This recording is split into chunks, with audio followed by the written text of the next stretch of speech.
Perhaps in honor of the brother I couldn't save when I was 3. Close that primal wound, devote myself to women filled with babies who needed to be safely accompanied into this world. That is where I wanted to be, for all those reasons. I packed my dynamite, filled out my applications, readied for battle. I'm Susan Spurlock, Executive Director of Ford Hall Forum at Suffolk University, and I am delighted to welcome you to this evening's program, a conversation with the inspired and inspirational Alice Rothchild. Allison is a Boston local and has done much of her work as a feminist physician here, as the medical director of the Women's Community Health Center in Cambridge, Massachusetts, from 1977 to 1979, co-founding the Urban Women and Child Health, Inc., a physician at the Beth Israel Hospital, and as an assistant professor of obstetrics, gynecology, and reproductive biology at Harvard Medical School until November 2013. She's currently retired from clinical medicine, serving as a corresponding member of the faculty of the medical school. Alice has a long history of feminist activism, including her contribution to the first edition of the feminist classic, Our Bodies, Ourselves. Alice is here tonight to talk about her new book, Inspired and Outraged, The Making of a Feminist Physician. And I can't think of a better person to be in discussion with you, Alice, than this evening's moderator, Amy Agigian. Amy is an associate professor in the Department of Sociology and Criminal Justice here at Suffolk University. She's the founding director of the Center for Women's Health and Human Rights, and she's the executive director of Our Bodies, Ourselves at Suffolk University. Amy Agigian. So it is very, very exciting to be here tonight. I'm going to, first of all, dedicate this talk to Amy Pett, who's a dear friend who recently died. And 20 years ago, she said, "You've got to write a memoir." And I thought, yeah, right, you know, but it took me 20 years and I finally did it. So in this book, I explore my maternal lineage. What were the choices for my grandmother, my mother, me, you know, with the forces in our lives, and then all the usual things about boyfriends and living in a commune and all the things that we were doing in the 60s and 70s. I try to weave my personal life and into the political and historical context of the time. And I really tried to figure out, well, how did I come upon feminism and what drew me to it? And also, how did I become aware of the critical role of class and race? This book is also a call to action because we live in dangerous times. So very briefly, I'm a second generation Jewish immigrant type person from Eastern Europe, growing up in the 50s after the World War II and in the tumultuous 60s. I grew up in Sharon, Massachusetts, which is a small town south of Boston, in a stable, loving, eclectic family where things never are as good as they look. And today I'm going to talk about medical school a lot and residency because that's really where my feminism was born. The book is divided into various sections of my life and ends with an unadulterated, unapologetic herstory. And I focus on psychiatry, which was my first love until I went to medical school and a psychiatrist told the 12 women in the class that we were there because of our unresolved penis envy. I then have the history of obstetrics and gynecology also in verse. So the psychiatry part is focusing on racism, and the OBGYN part is focused on sexism. Now, you are all probably sitting here squirming, thinking 400 pages of poetry, not going to happen. But I can assure you that it is actually a very accessible book. And I'm going to demonstrate that by reading some poems. I also want to do a little trigger warning because people find things that make them gasp or remember something in their lives, so don't forget to breathe. So The first part is prelude, which is my family background, and then I move into childhood. And each part has a little double header. So childhood, in which a nugget of ambition clashes with the family's ambivalent assimilation and everyone's expectations for a smart, good girl. So let's explore what that was like. And I'm going to be juggling many things here. Humiliation. 1954, Cottage Street School, Sharon, Massachusetts. In second grade, I sat next to Barry Buzzowitz, our class like cupcakes on display. 5 rows, 2 by 2, all vanilla with vanilla frosting. Silent reading, pairs of heads down, palms spread across open books, mouths moving quietly.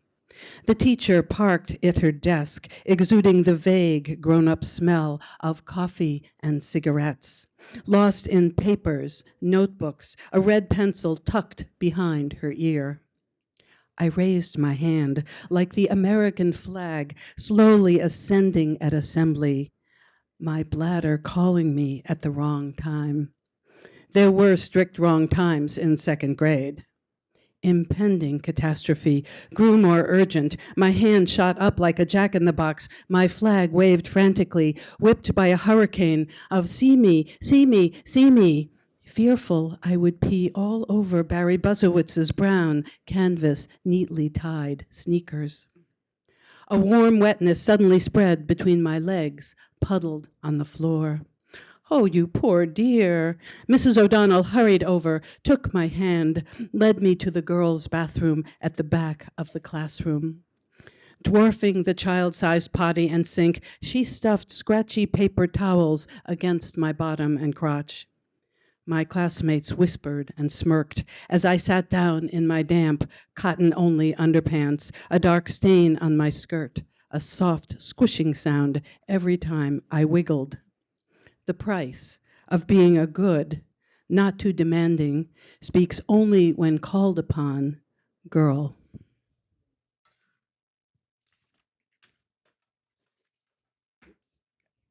So part 3 is called Battlefield, in which the battle lines for love and medicine are drawn.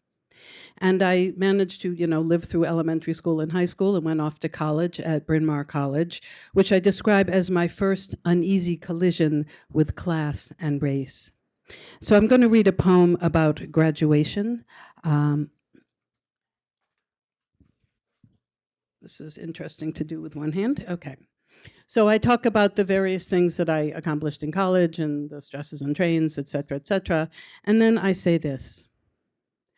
I had finally gotten into medical school. All you need is one, waitlisted at 2.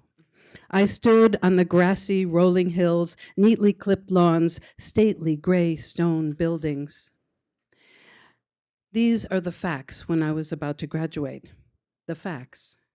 In 1970, banks could require a woman applying for credit have her husband co-sign. In 1970, employers could legally fire a woman for being pregnant. In 1970, conjugal rights meant that it was legal for a man to rape his wife. US laws included housing discrimination, pay discrimination, jury exclusion for women. A husband had unilateral control over property jointly owned. A woman had half the legal rights of a man, earned 59 cents to the dollar, help wanted ads in newspapers, listed jobs separately for men, just about everything. For women, secretarial, nursing, teaching in 1970.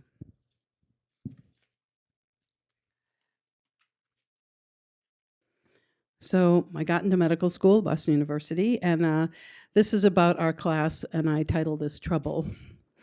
So I go about some of the things that are going on in the first year, and then I say, in microbiology, the slides of organs and diseased tissue projected on the drop-down screen were interspersed with the occasional half-naked Playboy bunny, all boobs and shimmery butts. Many of the guys thought that was funny. The few women and our male accomplices did not. We went to the dean, explained how demeaning, sexist, objectifying that felt. This apparently was news to him. Can't we take a joke? The dedication in my Williams obstetrics textbook, copyright 1971, read, "To the men of high purpose who have sometimes jeopardized their careers in defense of the right of all women, all children to be well born, this text is respectfully dedicated." Women apparently were not that important when it came to having babies. The head of obstetrics and gynecology, who actually had a face like a snout, gave the opening lecture of his course. What is a woman?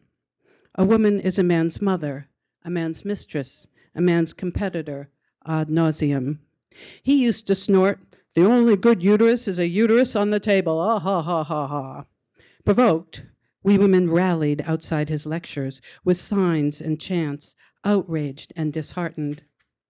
We had one session on lesbianism, sat in a darkened auditorium, watched a film about two women romping through fields of flowers, holding hands, eyeing each other seductively, gently, passionately, making love. This was supposed to desensitize us being white, hetero, male. The second film on gay men was all bump and grind, erect penises and muscles sweaty in the heat of the moment, very little else. Some men in the class started retching, racing for the doors to vomit. I don't remember any discussion afterwards. The American Psychiatric Association removed homosexuality as a psychiatric disorder in 1973. Not soon enough.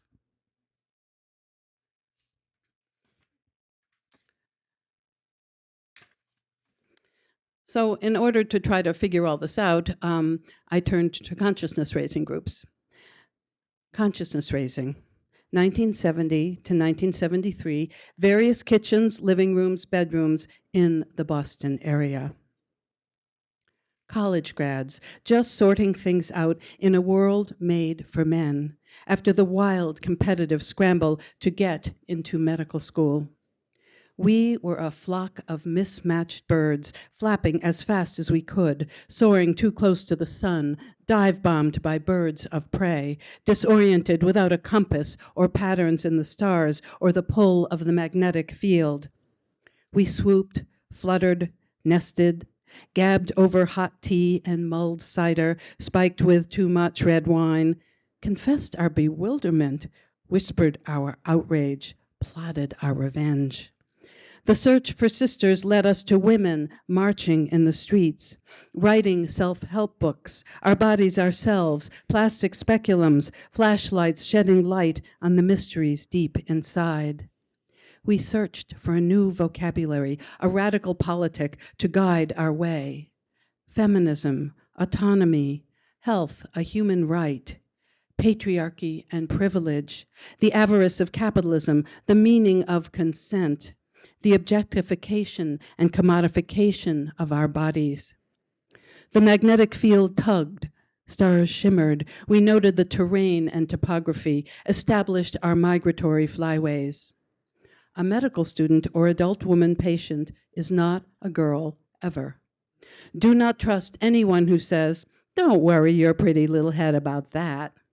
Or, "Women are so emotional, here's a Valium for your PMS, headache, depression, anger."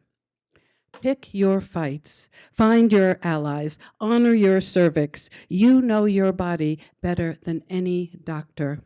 Listen to it. Use those wings. The index of our obstetrics textbook had a subversive entry, male chauvinism. A secretary added that phrase and listed all the pages in the book. Your uterus is the size of a fist for good reason.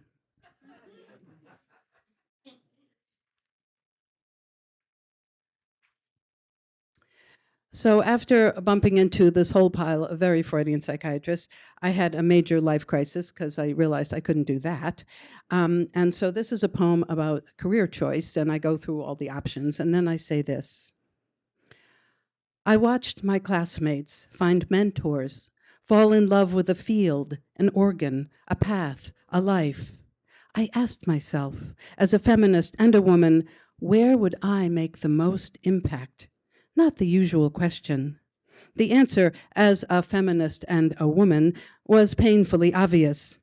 The field that felt most backward, most important for women, most in need of big-time radical surgery at the hands of an angry, ambitious lady doctor, obstetrics and gynecology. I debated, struggled with my sisters, circles of consciousness raising late into the night. Could I survive 5 years of training, years of surgical instruction, attitudes that made me crazy? No mentor, a life of disrupted nights? Hours treating routine birth control, vaginal infections, menopausal hot flashes, interrupted by life-threatening ruptured ectopic pregnancies and mad rushes to the operating room? Could I give my life to that? Perhaps in honor of the brother I couldn't save when I was 3, close that primal wound, devote myself to women filled with babies who needed to be safely accompanied into this world. That is where I wanted to be, for all those reasons. I packed my dynamite, filled out my applications, readied for battle.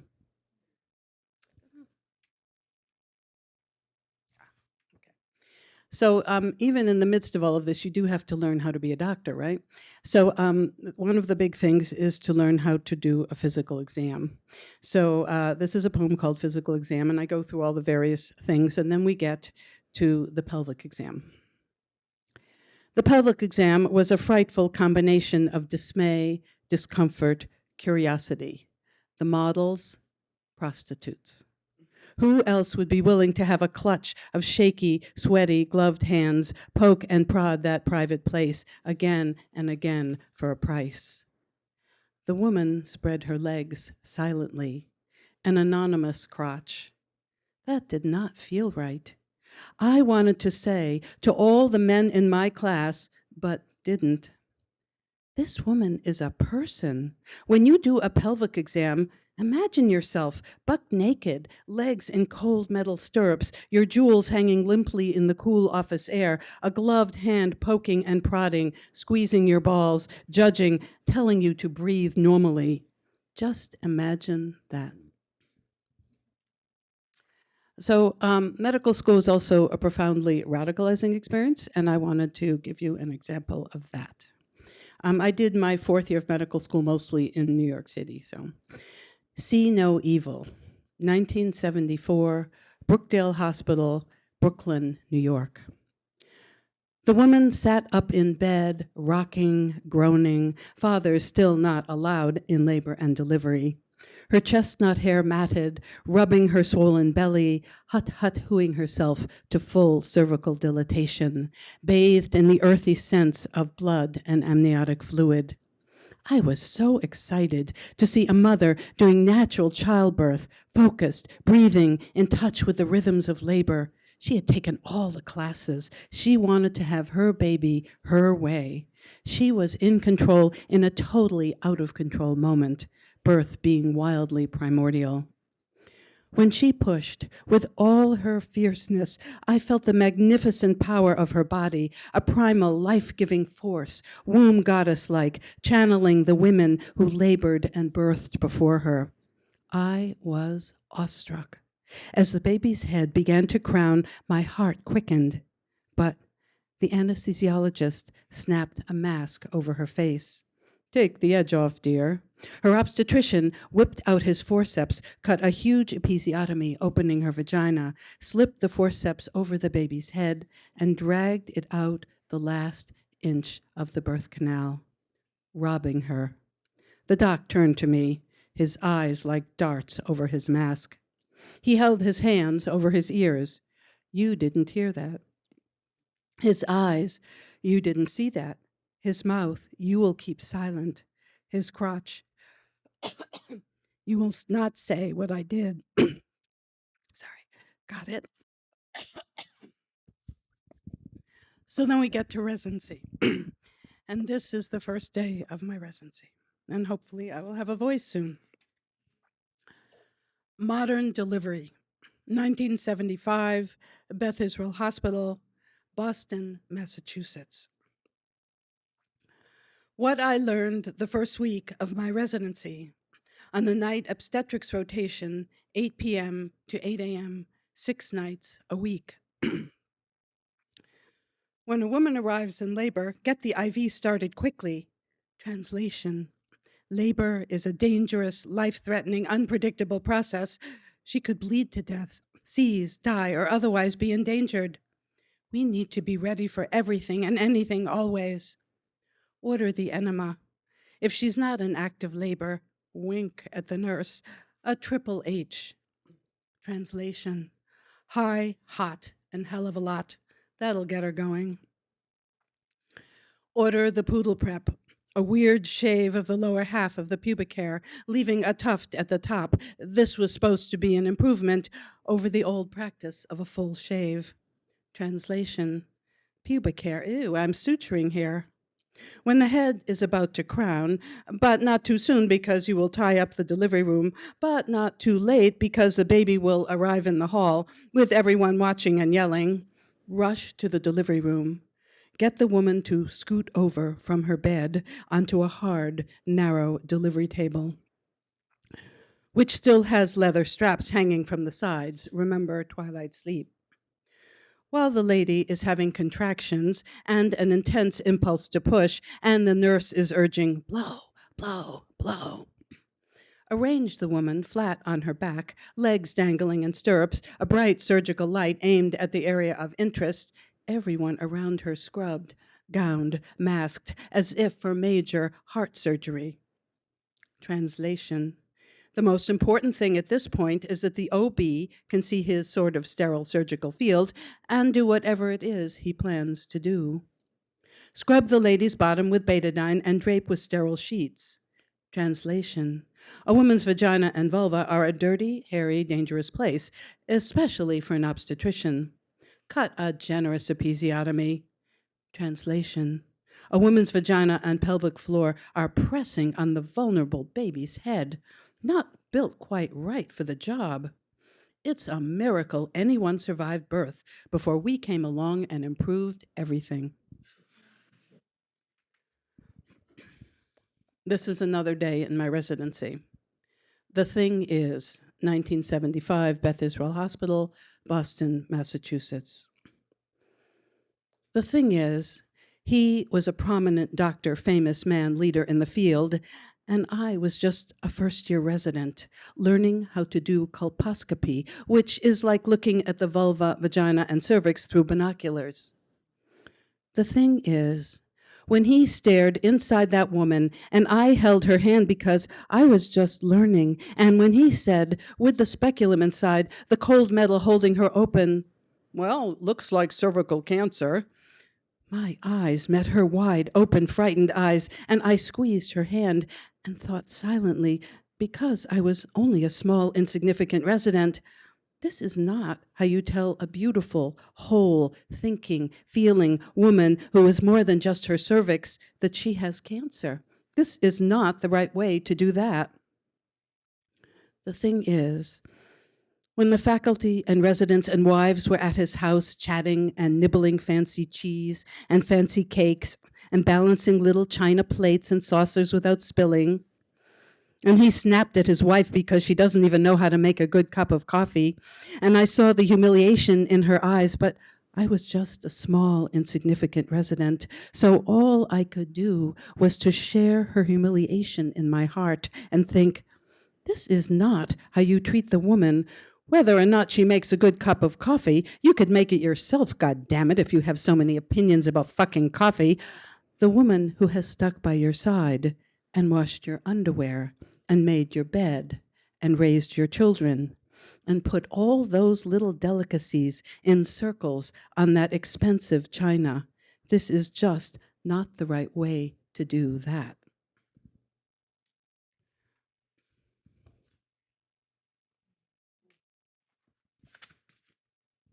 So I survived residency and opened a practice which a number of people have been patients in which in this room. And this is a poem called Having It All. 1979 to 1988, Urban Woman and Child Health, Jamaica Plain, Massachusetts. An urban practice located on the first floor of an apartment building for senior citizens. A trolley rattled by, past a gas station, a funeral home, drugstore, pizza parlor on the corner. A nonprofit with a community board. We were finally in control of our lives, we thought, in control of how we practiced medicine. No men at the hospital offered us jobs in their upscale practices. Women partners were not considered a selling point yet. Plus, they thought we were too much trouble, maybe even a threat. 2 women obstetricians, a pediatrician, midwives, nurse practitioners, a private office, 3 health centers. We tried to serve everyone and loved it. Insured, Medicaid, Medicare, self-pay, sliding scale, no pay, barter. Health centers paid $24 per hour, Medicaid $4 a prenatal visit, private patients subsidized everybody.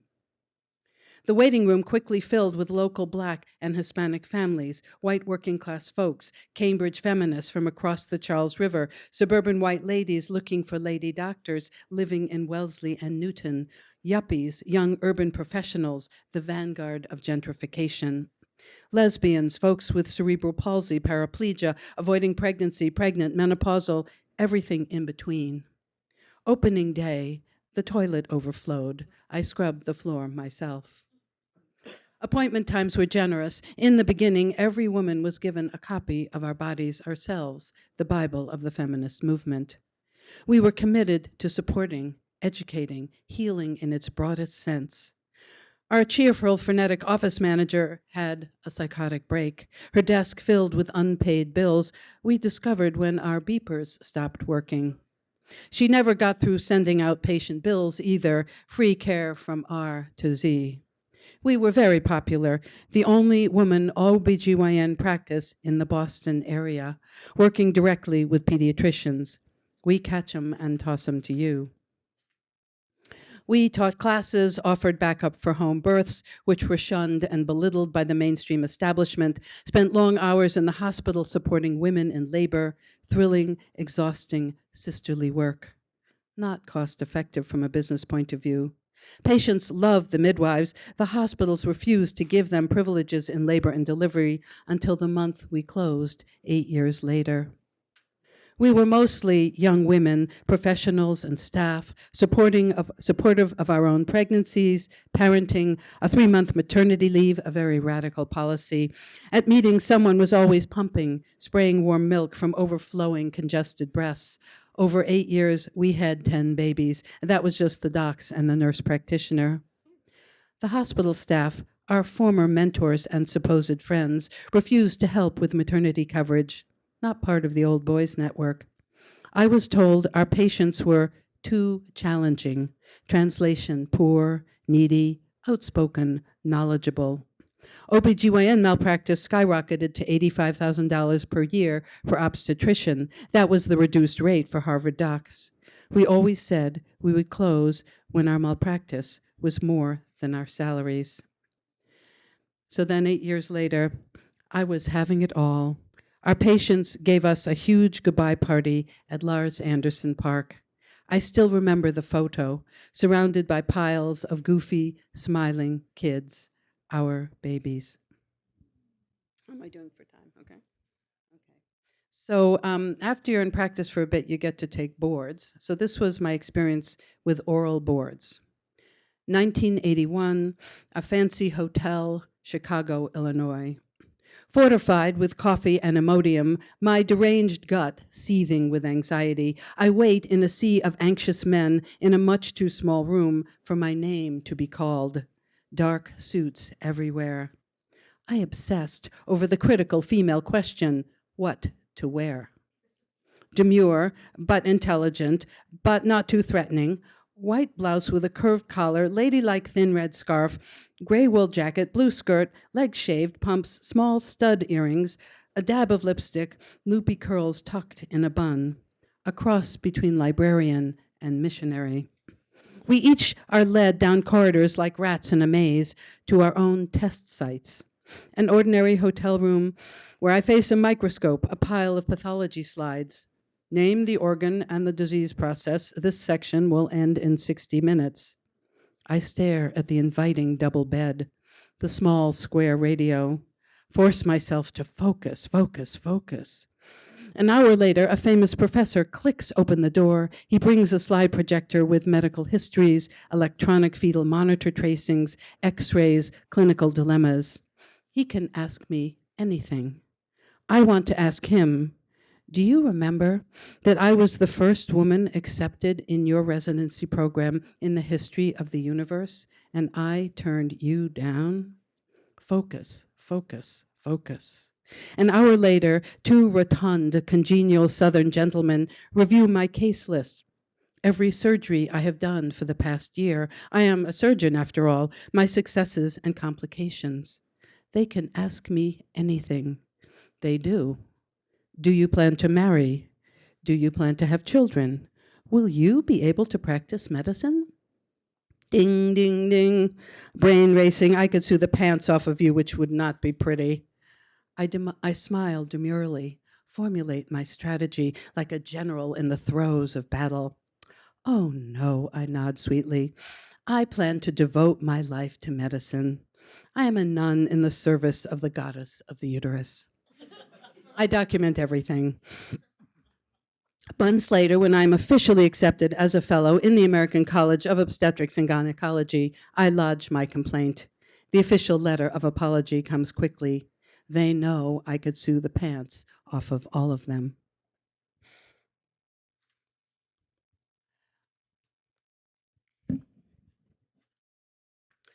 So one of the powerful things about being a young woman in obstetrics and gynecology is you grow up with your patients and you experience many of the same things that they do. And you relate to things differently. So this is called Downs baby. June 1983, Beth Israel Hospital. She draped her leg over my swollen belly, the only way I could get close enough to deliver her baby. I was due any minute.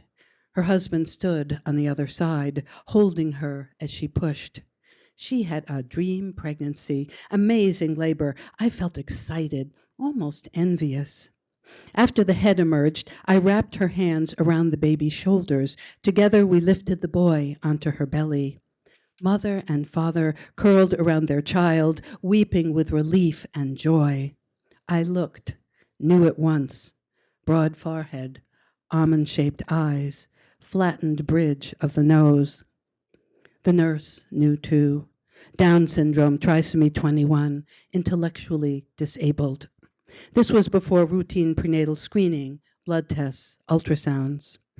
I called in the pediatrician, a wise, gentle soul. He explained that the baby was beautiful, had well-formed arms, chunky little legs, 10 toes, 10 fingers, a perfectly formed baby, a strong heartbeat, a very kissable baby.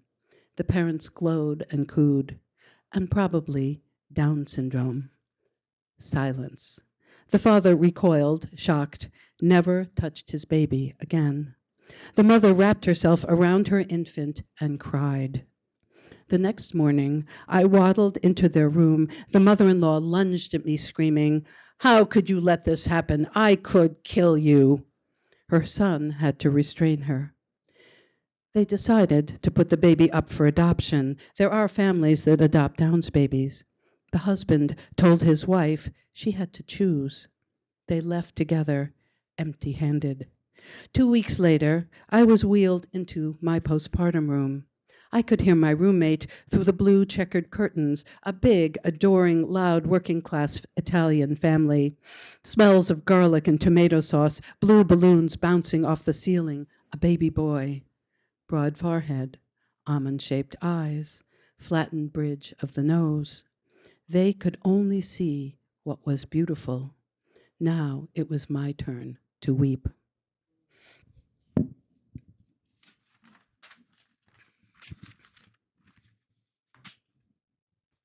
So I have a whole section on the struggle for reproductive rights and the abortion struggle and all of its moments in the Supreme Court. And then I just let my outrage take over. Let's be logical. How about a vasectomy for every man who creates an unplanned, not ready for this, didn't really mean it kind of pregnancy? Worried about his future, unborn, preborn, not yet fertilized progeny? No problem. We'll just round up all the culprits, have a big jerk off party at the Supreme Court, save their precious tadpoles in a million tiny glass vials, plopping them in some mega freezer. Then defrost the sleepy wigglers when each man is mature enough, committed enough, ready enough, has signed enough forms to assume the full responsibilities of fatherhood. I mean, he was really asking for it. Did you see how tight his jeans were? Christ, you could almost see his manhood, the way he strutted his pelvis on that dance floor. Did you notice how much he drank? Utterly irresponsible. Got what he deserved. What a tease. That'll teach him a lesson. 2022, Supreme Court Justice Clarence Thomas wrote that gay rights, gay marriage, contraception are next on the conservative Let's Destroy America, throw women and LGBTQI folks back to the early 1800s dystopian chopping block. When I had my pregnancy scare in 1969, my crazy boyfriend sold his motorcycle as I agonized over my looming catastrophe, just in case we needed the money to, you know.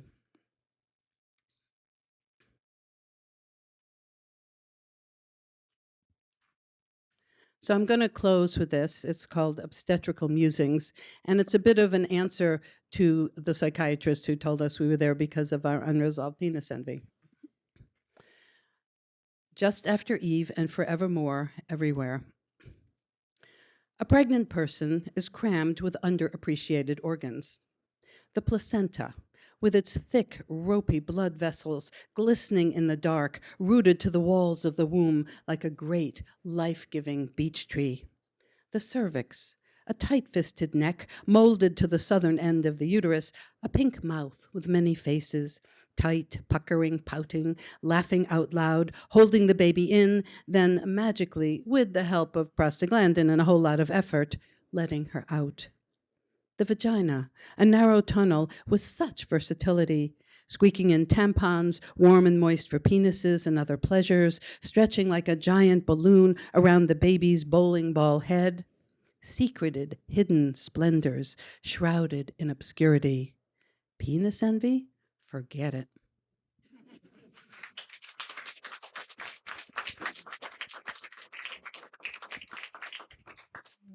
So I should just tell you that have decided to make this into an audiobook, so I'm learning how to do that. After several sessions, I'm on page 17, so you can imagine how long this is going to take, but it will come out as an audiobook. Thank you so much, Alice. This is fantastic. I really appreciate you sharing your work with us and having taken the time to write this incredible book, which I was fortunate to read before it came out. And I also want to just take a moment to thank everybody for coming tonight. It is kind of cold out there. So it really shows dedication to wanting to hear this amazing work. So thank you for that. Um, it's really inspiring to listen to you read and, um, hearing it on the stage as opposed to reading it on the page really just adds a whole other level. Um, of all the things that I could ask you about, I want to start with just what led you to write this? What led you to this project that, as you said, took 20 years? Um, if could you enlighten us on that? So I wasn't writing it for 20 years. I was thinking about it for 20 years. Okay. So, as I got older and looked around at what was going on in this country, I got the feeling that it would be really important for people in general and people who have the female experience in particular to understand our history, and that a lot of things that people take for granted, like abortion, contraception, gay rights, that these are things that were fought for and that they're tenuous and that we could easily lose them. And I felt that if I could figure out how to tell the story of how those things happened, it might inspire people to go to battle and keep fighting. And obviously, we're already losing some things, so it's really, really powerful to do this. I also have 2 daughters and a granddaughter and a grandson, and I thought, I want them to know about this history. And I also wanted to tell it in a way, not that it was entertaining, but that it was engaging. I didn't want to write, a polemic on second wave feminism. And I think also people don't remember what the 50s were like and what it was like when girls were really expected not to do a whole lot of things with their lives except being mothers and wives.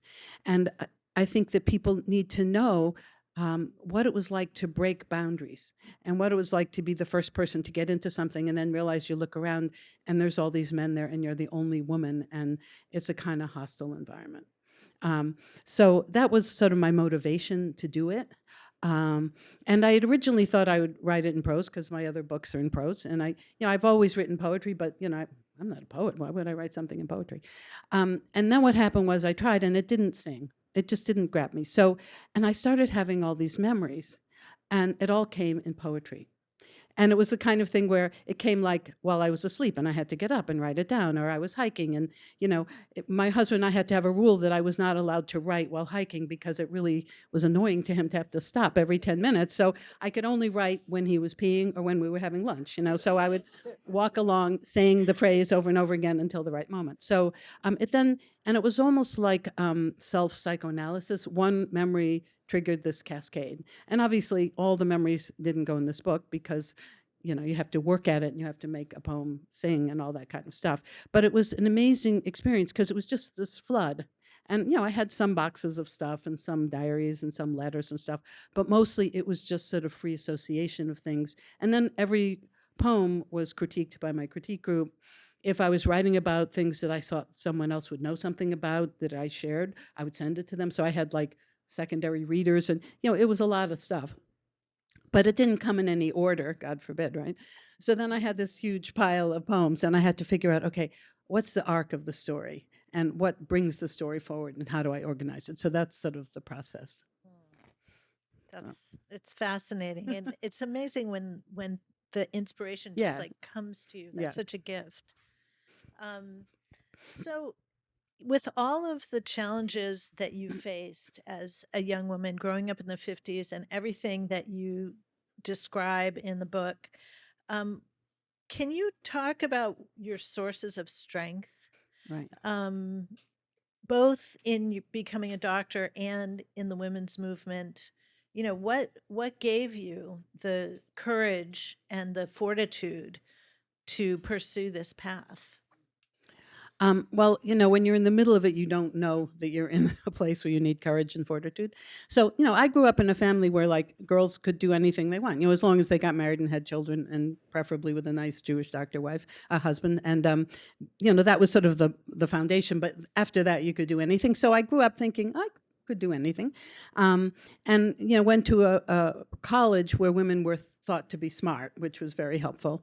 So medical school was like a huge blow to my sense of self-esteem because it was just overwhelming. I mean, the first 2 years, I was not a good person to memorize by rote a bazillion things. That was not my strength.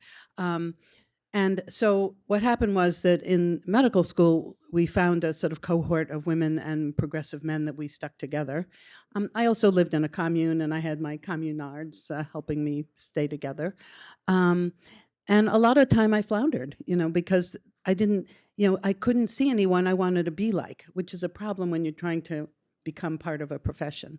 When I got to clinical medicine, that was my forte, and I loved it. And so my love of taking care of patients and listening and problem solving really moved me forward. And then I made the decision to train at Lincoln Hospital. I didn't have time for my Lincoln Hospital part. And for those who don't know, during the 70s, so I graduated from medical school in 74. And so during the 70s, there were 2 hospitals that politically progressive people went to. One was Cook County in Chicago, and one was Lincoln Hospital in the South Bronx. And Lincoln Hospital was an Einstein affiliate. It was the most down and out, underfunded DC current in part of the building, built as a home for aging slaves kind of hospital, that served like the poorest of the poor of the South Bronx. And so there was a lot of tumult there, and basically the place was taken over by the Young Lords. And there's a movie out that people probably might have seen. And a collective was formed, partly made of young lords and community people, and partly made of health workers. And whether you were a doctor or a nurse or a janitor, you all had the same status in this collective. And so this was like this very radical place to go train. So I was like, I'm for it. So that also was a tremendous political education. I mean, I wasn't there during the peak, it already peaked, but it was still happening. And I learned a lot. I mean, I learned a lot of medicine because every patient I took care of had no medical care, so I got to see, diabetes totally out of control, Cushing's totally out of control. I mean, everything was totally out of control. I never saw an elective admission. When I came to Beth Israel's, it's like, an elective admission? Really? People plan these things? And you get a chart with the patient? That's shocking, So, I got to understand, first of all, that we have a two-class healthcare system and that the poor people don't get what the rich people get, and that it's corporate. It suddenly, all of that opened up for me. And then in the residency, there was one woman my year. We were the third and fourth women. There were two women 2 years ahead of us who were not really in the feminist mode. But our allies were really the nurses. We were so in love with them, and they taught us a lot. And so that was where my allegiances were. And it's very sad. There was one young attending that became an attending once I finished my residency, and she was an oncologist, brilliant, fabulous surgeon. We loved her. She was a bit nuts, but really incredible. And she committed suicide. And she did that the first year of my practice. So we got a lot of her patients who wanted women doctors. And women would walk in and sit down and say, "You're not going to commit suicide on me, are you?" It was like, so, it was tough because there wasn't like women ahead of us that we said, "Oh, let's be like that." So, we created our own communities, and that's how we did it. I think if more doctors could learn from nurses, Yes, we would do all better, be in right. better shape. Right. And midwives too. And midwives, of course. So the next question is basically about the situation, the political situation we're living in right now. Right. What advice do you have for young feminists today? Right. Well, I think we're all, in the throes of shock and awe at how horrible things are, and how every day, you open the whatever media you use and it's some 10 new horrible things. So I think the first thing is that there is a tendency to feel like, I cannot deal with this. I'm going to check out. I'm going to go do basket weaving and go on a hike in Vermont and not think about this. So I think the first thing is that we can't check out. No matter how horrible it is, this is not a time to check out. And then I think the next thing is that you have to find your community and take care of yourself. That we could all easily be, suicidally depressed and burned out in about a half an hour if we thought we had to fix everything. And then I think the next thing after that is to find groups that you can work with, and understand that you can't stop everything. So pick one thing, like I'm going to work with a group that works with undocumented folks and see what they're doing, or I'm going to work to help women who need abortions in states that don't allow abortion. Find a niche that you have passion for, and then throw yourself into it and do your little part. And I think that's what we each need to do, because we all need to be doing something, but we need to feel like we're doing it in community, because you can't do this alone. And it's going to be hard. I think we're going to lose a lot of battles, and then we're going to have to pick ourselves up and start fighting them again. The other thing is that the people who are going to be most hurt are often the people who supported the current administration. So, I'm looking for, like, when do they figure out that this is not good for them? And that's when we need to be there to say, there's another way. But this is all through organizations, I think. So I would really do, protect yourself, build your community, find your organizations, and be active, is sort of the steps. Not easy. It's not an easy time. And, for someone who, fought the fight for choice and contraception and abortion and, to think we're starting all over again, it's really devastating. But it's also important to realize you never can let your guard down. You have to be, in battlefield all the time, because there is pushback. And what we're getting is, it's the pushback going all the way back to the New Deal, when, the concept that maybe you should take care of people who are hungry and starving became a concept. This is the major pushback to all of that. So we have to, it's another reason to understand that democracy requires involvement, and we all have our own little way to be involved.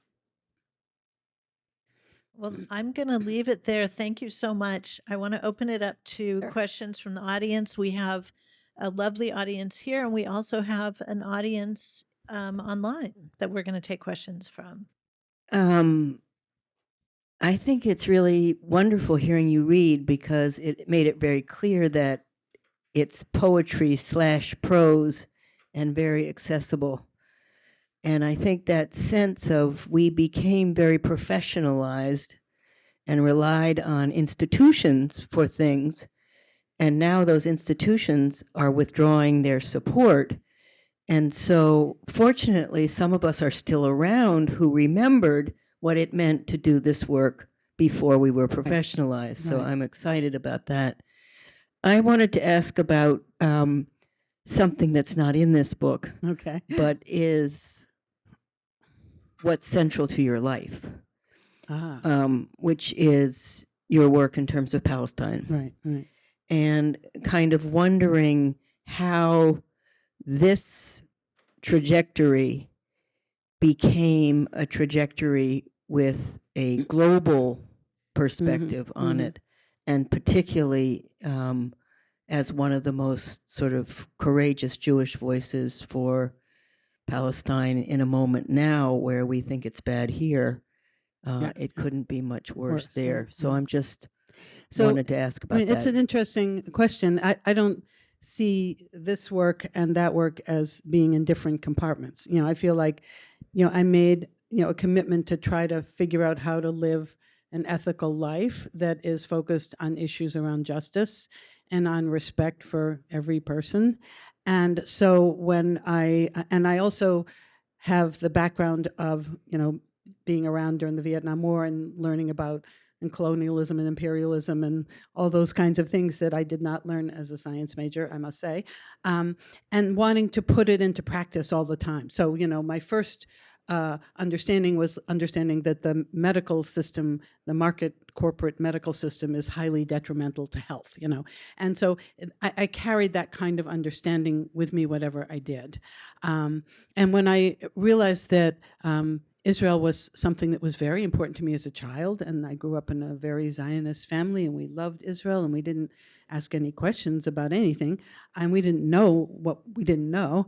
I was using the same commitment and principles that I was using before with women's health. So what happened was that there was the Israel 50th anniversary coming up, and a bunch of us, progressive Jews who were doing all sorts of other things, said, we need to grapple with this.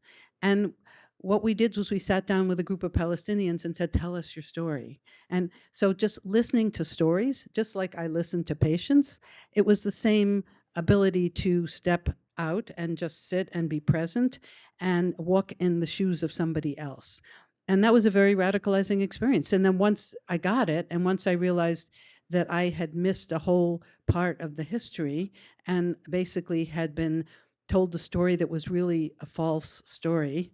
I was obsessed with the Holocaust as a kid. Israel rose out of the Holocaust. That was the story I got. And that Zionism was the liberation movement of the Jews. I totally bought that. And I didn't understand that Zionism was a political ideology that was settler colonial and that required harm to Palestinians, who were the people who were living there. Coming across that and figuring it out, suddenly a whole lot of things made sense. And what I did, since those of us who were trying to educate our Jewish community were quickly blacklisted, is we got the idea we could explore this through health and human rights, because no matter what kind of belief system you have, I think everybody agrees women should not deliver at checkpoints. Children should be fed. I mean, we could get down to like basics and then sort of, okay, why is that not happening? So that led to my getting involved with organizing health and human rights delegations annually to the region. I've been to Gaza 4 times. And the more I did that, the more involved I got into it. And it was very interesting because I could do a lot of women's stuff in this context. And so I learned a lot about global health, about women's lives in other places besides the United States, and the difference between Israeli women's lives and the different kinds of Israelis and Palestinians women's lives, and how that was all related to the political situation. And so it all became a piece, and so that's kind of how it happened. And now, I feel so strongly about what we need to do. It's something that's very, since I'm no longer practicing medicine, something very central. And I work with a group called We Are Not Numbers, which is sort of merging my listening and my writing skills. It's a group that mentors young Gazan writers and then helps them write good work that gets published on the website and hopefully elsewhere. And so I'm in touch with Gazans every day now, and through the war, every day I'm getting essays that I'm the person who matches people with mentors. And so it just became very much a part of my life, even when I'm not there.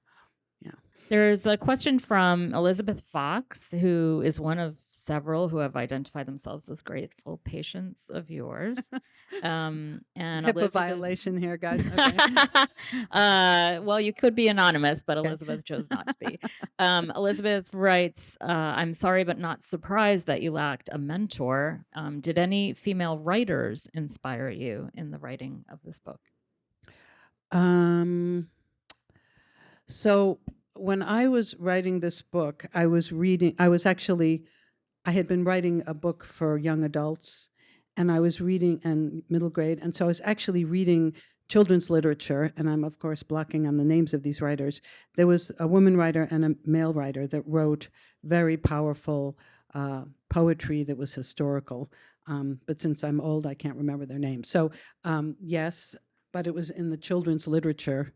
I don't have an adult literature person that I was mentored by. That was my mentor text, yeah. But these were books about race and class. Yeah. Thank you very much for your incredible book and reading it today. It really is inspiring. A few things. One thing that I would say is thank you for leading the way. I too rocked your journey.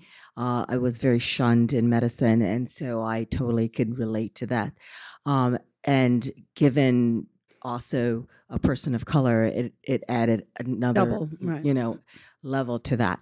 However, a comment on Our Bodies Ourselves way back a few years before you was that you inspired about 45 years ago for one of the first books. And I remember being in a class in which the women were the teachers, and they were trying to give grades, and they were giving some C's, some B's, and I got an A. And I stood up and said, are you freaking, excuse me, kidding me, that we are women and we need to support each other, and we all came to this class, and you better give us all an A. But so my question is, your book with the inspiring but also the outrage. We are living in such a tumultuous time, and you comment a wee bit on this. But the thing is that we are going into regression, and it takes people like yourself, and others who have walked the journey to bring it forward again, to teach those who didn't really know the way, so they don't have to start in the beginning. Right. Okay, and so that. My question is more like, how can we formulate strong mentoring groups to be able to assist in this journey?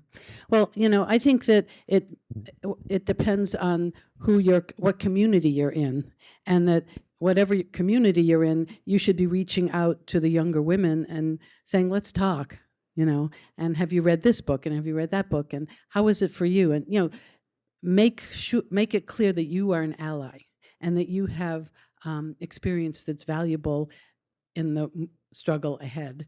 But I think we have to like really be on the local level, and we're all in different communities. I mean, I moved all the way across the country, so I'm beginning to create a community. It would be very different if I were here, but if you're in an institution or you're in a community group or a faith group or whatever, this is where you find the young women and also male allies and non-binary allies and all of those folks, and start building from the bottom. And I think that's how you do it. Geraldine asks what changes you have seen within obstetrics and gynecology since you finished your specialty training. And I think a companion question is about women's health research and progress now. Who would be the champions that we should be looking to? Mm-hmm. So the change over time and then the now. So the big change over time is that obstetrics and gynecology became an almost all-female residency field. I mean, so younger women, when we were the beginning of the wave, it took a couple of years after us, but then the residents started being more female. And whether or not the women who came were feminists or not, it just changed it because they were women and they had the things that they were dealing with that were the same as the things their patients were dealing with. So that's been a very big change. And now there are women who are heads of departments, and it's just very different. During my clinical time, there was a course called Gynecology for the Non-Gynecologists, which I loved, and I was one of the clinical instructors, and this gives you a flavor for how things were changing. So these are people come all over the country to Harvard, fancy dancy Harvard, to learn some gynecology. And for a lot of family docs and internists, the pelvic exam is something they just, they don't want to know about it. They want someone else to do it. But this was like, they've got to face it and learn how to do it. And so in the clinical training part, I would be with a model, and the models were all young women who worked in women's health centers, abortion centers, who were very feisty, who knew their bodies, and who had no problem telling these people how they felt about them. And so I would, go through, this is how you do a respectful exam, and yeah. And then they would have to do the exam on the woman who would be giving them instant feedback. That's too hard. That's too soft. That's my cervix. You just popped my over. And they're like, okay, and you could see the sweat pouring out. But it was fabulous because it flipped the power. And I really felt like that course was like emblematic of the direction we were going in, and that it forced these folks who were very, they weren't bad people, they just hadn't been educated, right, to understand the human who was on the table, but also to learn from that person. And that was such a different dynamic than how I learned to do pelvic exams. And when I was just out of my residency, I would take medical students from my medical school and just the women, and we would all come to my house and take off our clothes and do pelvic exams on each other, which made my commune friends really crazy. But it was fabulous because suddenly it was all, there was no power dynamic here.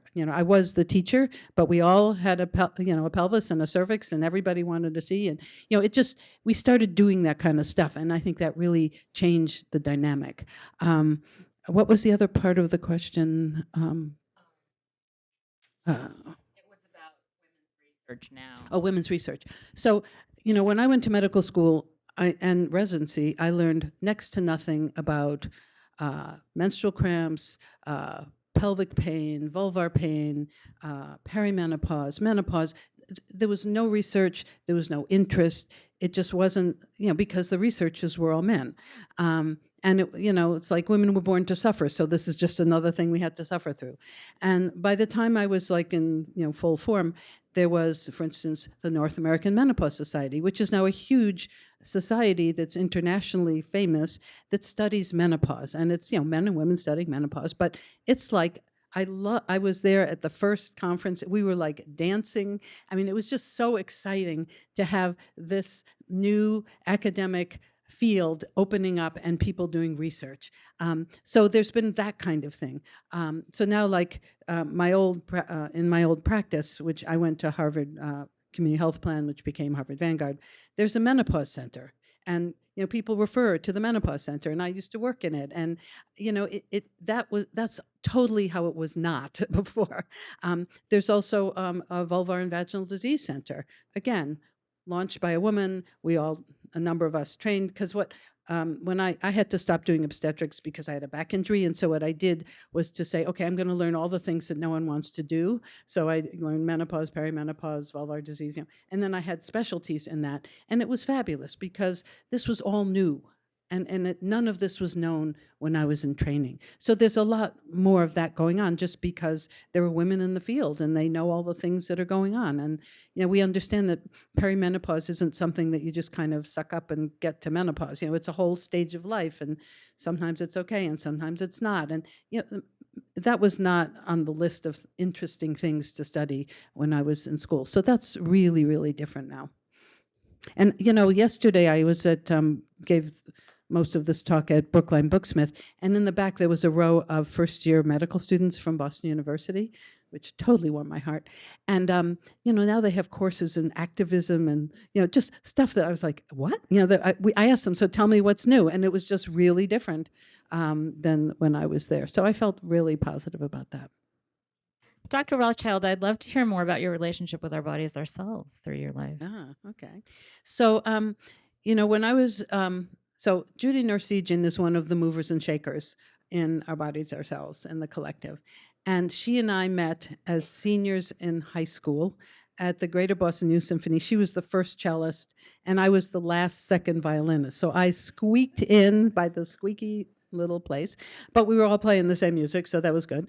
And so we became friends. And so when I was in medical school, I reconnected, and I became like a contributor in the back. I wasn't in the collective because I was trying to survive medical school, but I was present, and I would work on things, and I would write parts. And so I kept that connection throughout my professional life.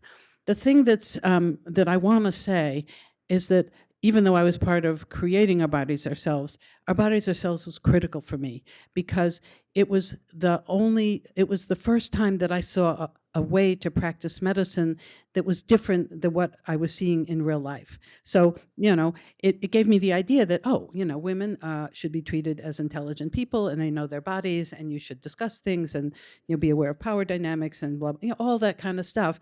I got that by being involved in Our Bodies Ourselves. So if there was ever like a mentor for me, it was the Our Bodies Ourselves text was the mentor for me, figuring it out.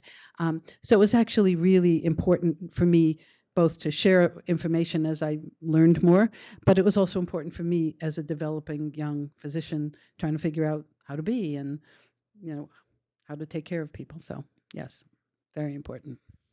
That's obviously really heartwarming for us to hear as we continue that work. I am so thrilled that you're continuing this work.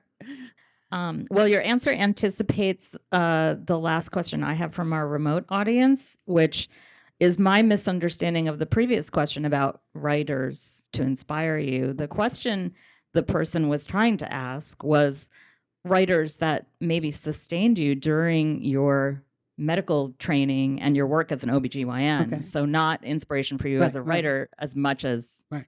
So I can just do a little reality test. In medical school, I did not read any books that were not medicine. Just FYI. So Our Bodies Ourselves was really critical for me.